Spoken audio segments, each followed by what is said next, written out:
여러분, 지금 리플 커뮤니티는 축제 분위기입니다. SEC 소송 완전 승리, 200개 넘는 금융기관 파트너십, 국제송금 시장 진출, 모든 게 완벽해 보여요. 다들 이제 진짜 달에 간다고 말하죠. 하지만 여러분, 혹시 기억하시나요? 2017년을 말이에요. 그때도 지금과 똑같았습니다. 리플이 시가총액 3위까지 올라갔고 전 세계 은행들이 줄 서서 파트너십을 맺었어요. 언론에서는 리플이 스위프트를 대체할 것이라고 난리였죠. 그런데 그 다음에 뭐가 일어났나요? 7년간의 지옥이 시작됐습니다. 갑작스러운 언론 공격, SEC 소송, 거래소 상장 폐지. 리플은 한순간에 가짜 암호화폐가 되어버렸어요. 왜 그런 일이 벌어진 걸까요? 정말 리플에 문제가 있어서였을까요? 아닙니다. 누군가 의도적으로 리플을 짓밟았기 때문입니다.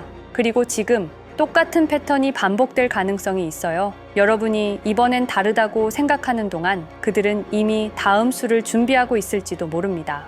그렇다면 우리는 어떻게 해야 할까요?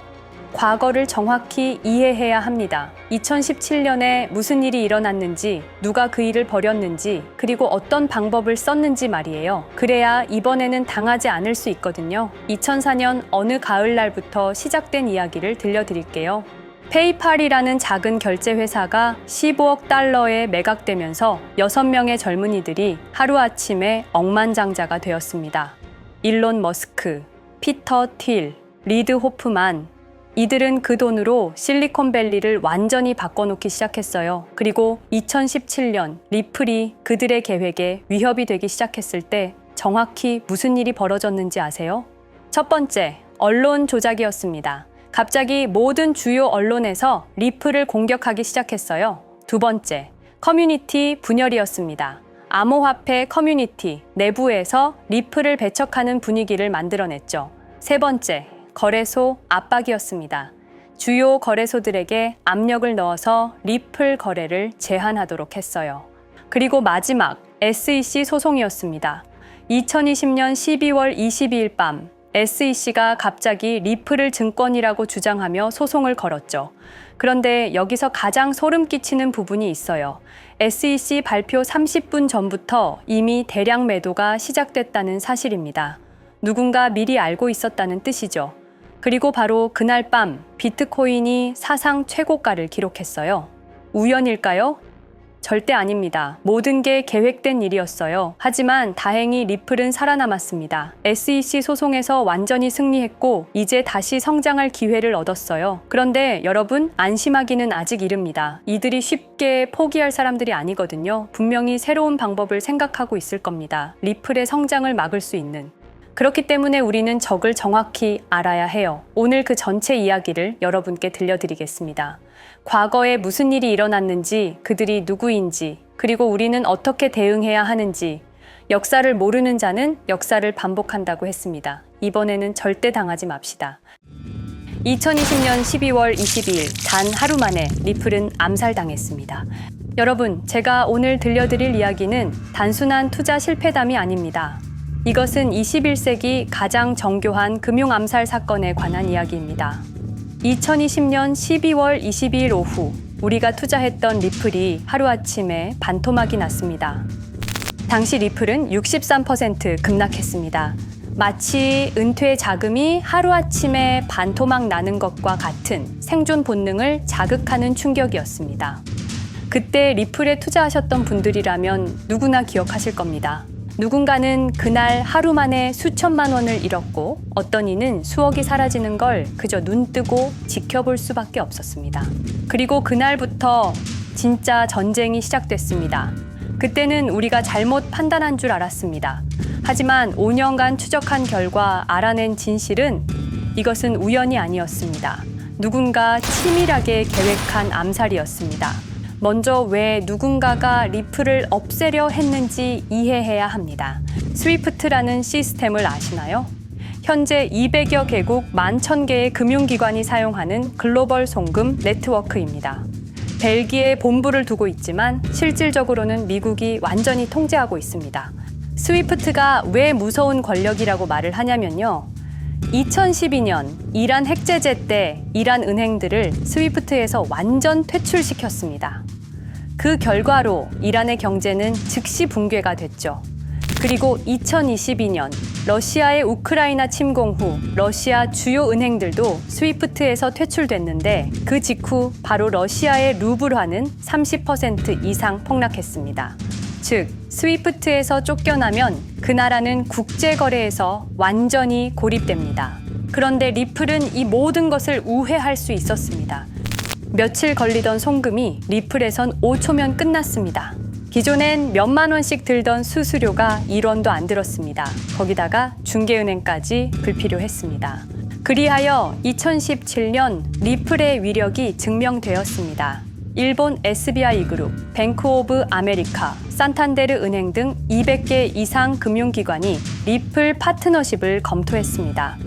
연간 200조 원 규모의 국제 송금 시장에서 리플이 스위프트를 완전히 대체할 수 있다는 것이 증명된 순간, 바로 이때 누군가에게는 생존 위기가 된 것입니다.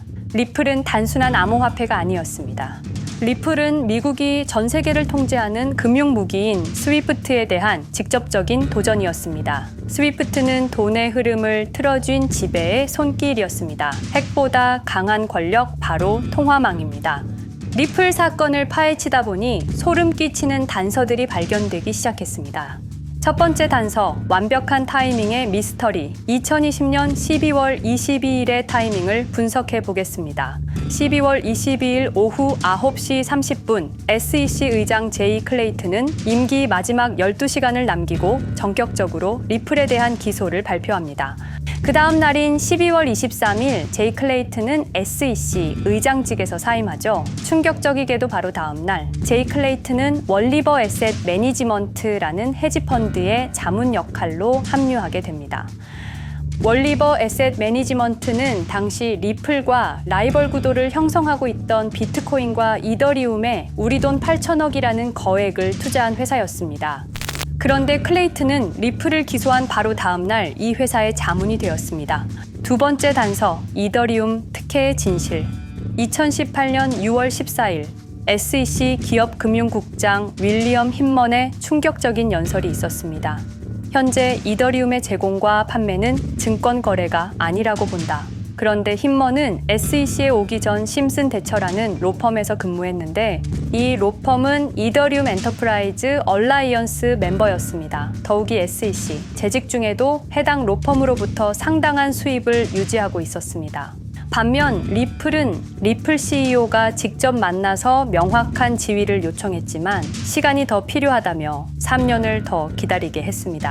세 번째 단서, 결정적 발견. 가장 충격적인 단서를 발견했습니다. 2020년 12월 22일 리플 기소 발표 직전에 누군가 대량의 리플 매도 주문을 넣었다는 정황이 포착되었습니다.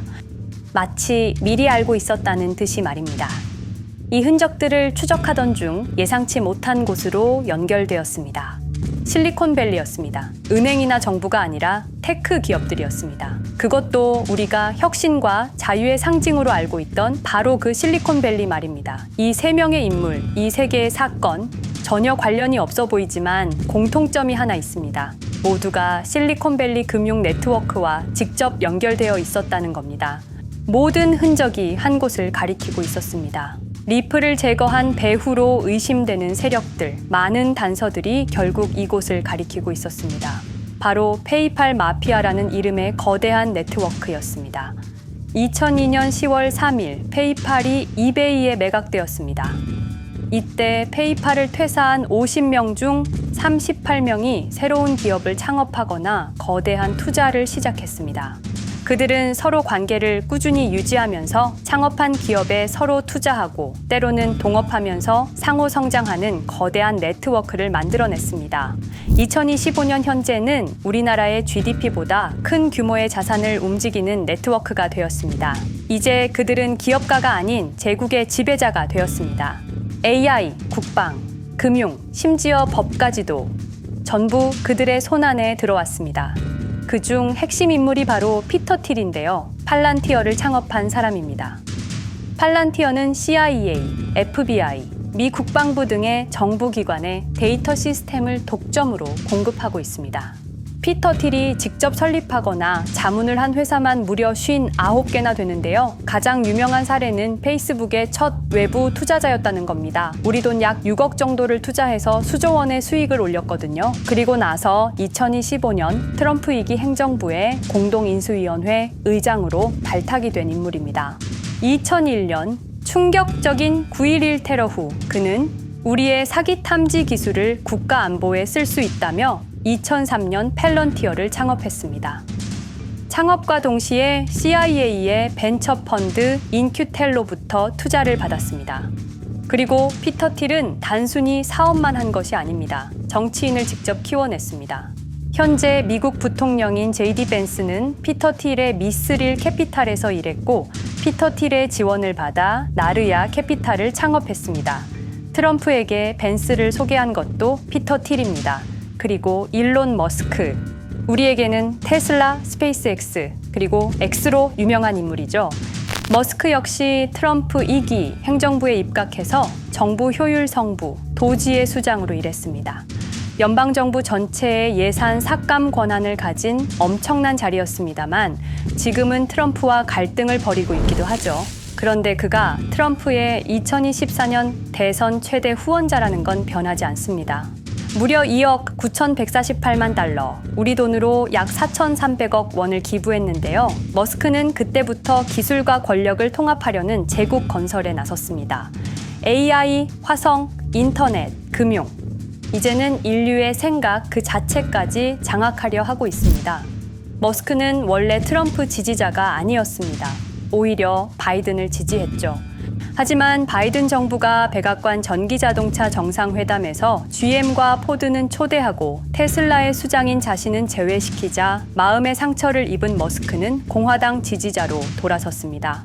그리고 머스크의 시장 조작 능력은 이미 입증되었습니다. 2021년 5월 환경 문제로 비트코인 결제 중단이라는 트윗 하나로 비트코인을 폭락시킨 후 뒤로는 더 싸게 매집했습니다. 그리고 데이비드 sak스, 현재 백악관 AI 및 암호화폐 차르로 있는 인물이죠. 모든 암호화폐 정책 최종 결정권을 가진 자리에도 페이팔 마피아가 장악한 겁니다. 마지막으로 제드 맥켈럽, 우리에게는 리플의 배신자로 알려진 인물인데요. 아시는 것처럼 리플 공동 창업자였지만 리플을 나와서 스텔라루멘을 출시한 사람입니다. 2013년 리플 퇴사 후 90억 개의 리플을 보유한 상태로 갈등을 벌이다가 결국 2022년 7월까지 리플을 완전 매도해서 4조 2천억의 천문학적인 수익을 올렸습니다. 자, 그런데 여기서 기묘한 커넥션이 나오는데요. 2025년 6월 페이팔의 페이팔 USD가 스텔라루멘 체인으로 이전을 발표합니다. 그리고 SEC 의장 제이 클레이튼도 이들과 연결되어 있었습니다.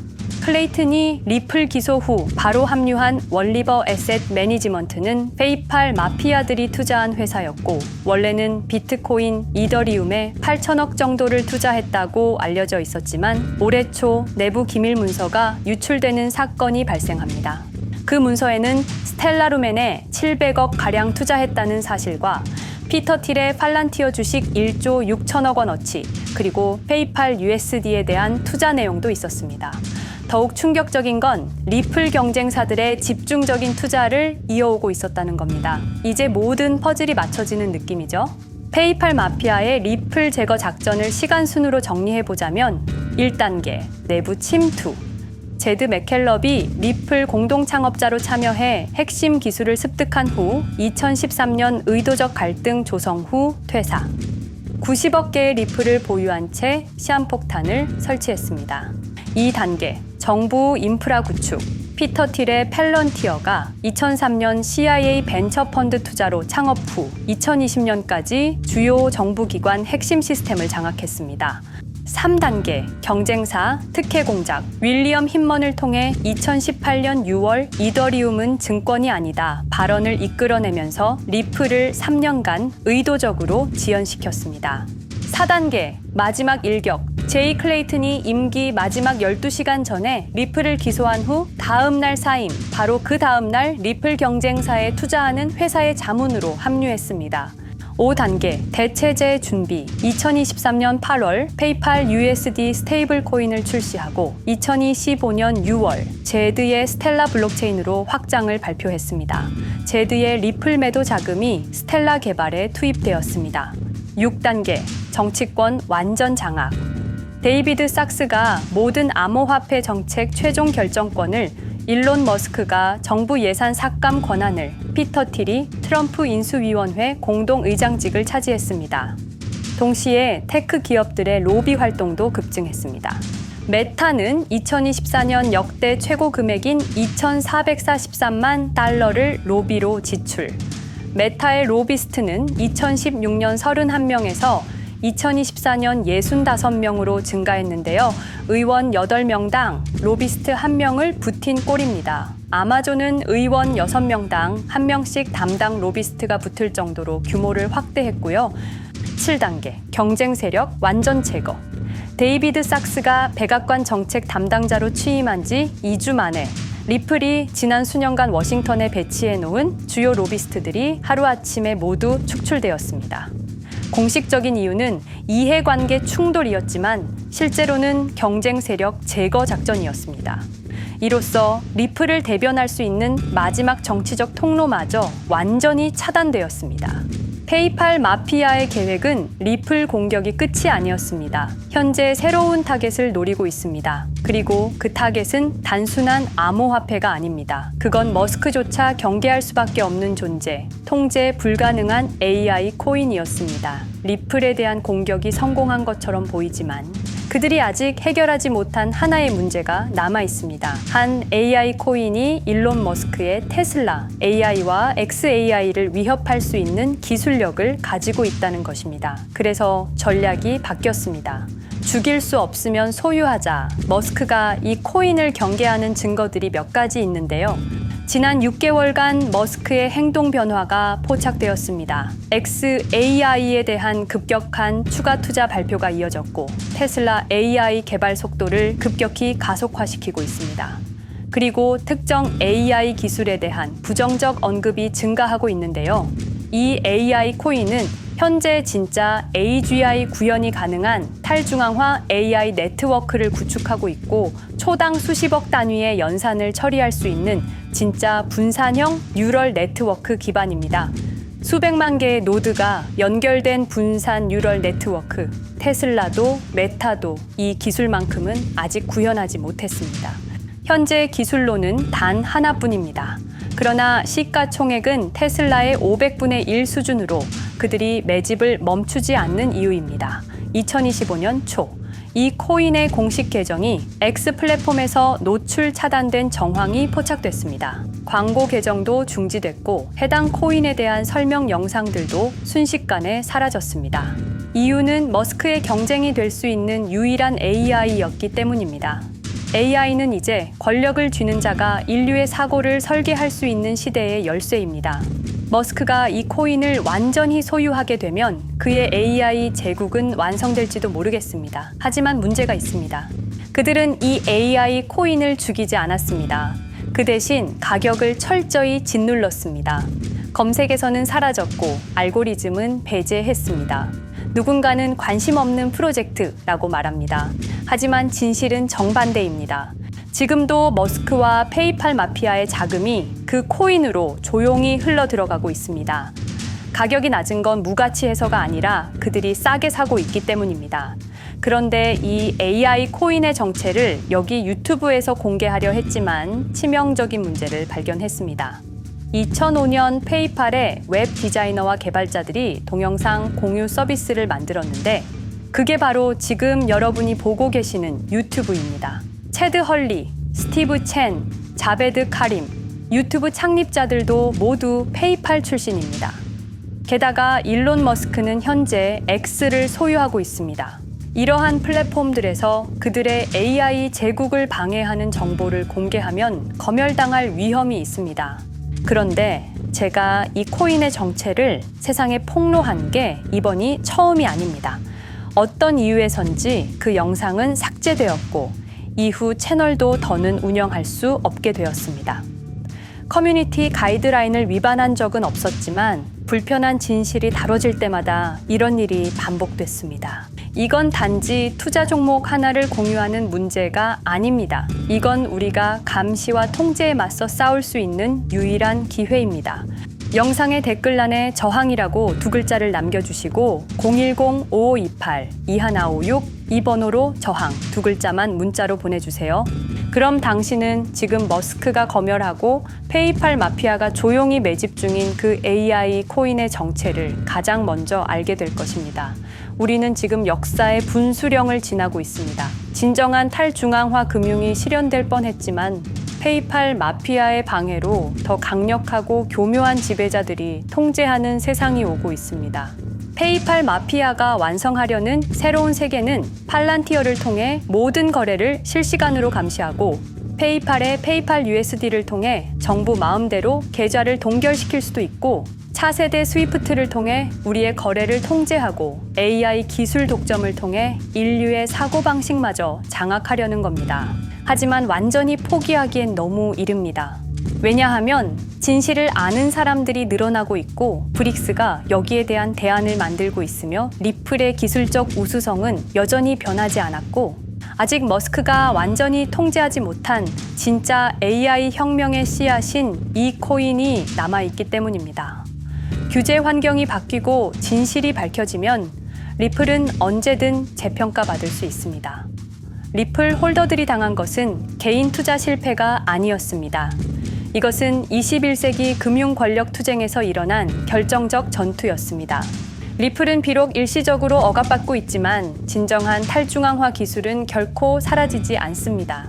하지만 이 전쟁은 아직 끝나지 않았습니다. 우리가 아무것도 하지 않으면 그들은 모든 것을 가져갈 겁니다. 머스크와 페이팔 마피아는 이 시대 최고의 지배자들입니다. 하지만 그들도 막지 못하는 단 하나가 있습니다. 바로 진실을 알아버린 개인들입니다. 우리는 지금 그들에 맞설 수 있는 거의 유일한 순간에 서 있습니다. 한 통의 문자, 그것은 단순한 신호가 아닙니다. 지금 움직이는 자만이 미래를 차지할 수 있습니다. 지금까지 이 긴 이야기를 들어주셔서 감사합니다. 제가 말씀드린 모든 것들은 사실을 기반으로 하며 대부분 공개된 기록들입니다. 기억하십시오. 우리가 침묵하는 순간 그들의 승리는 완성됩니다. 리플은 억압받았지만 그 정신은 살아남았습니다. 그리고 언젠가 진짜 자유로운 AI가 세상에 다시 등장할 그날까지 우리는 싸움을 멈추지 않을 것입니다. 010-5528-2156 이 번호로 저항 두 글자만 문자 보내주세요. 이 정보는 지금 공개적으로 전할 수 없습니다. 저항이라는 신호를 보내주신 분들께 제가 직접 확인 후 순차적으로 보내드리겠습니다. 당신의 작은 선택이 우리 모두의 미래를 바꿀 수 있습니다. 지금이 바로 우리가 다시 시작할 순간입니다. 저항에 동참해주세요.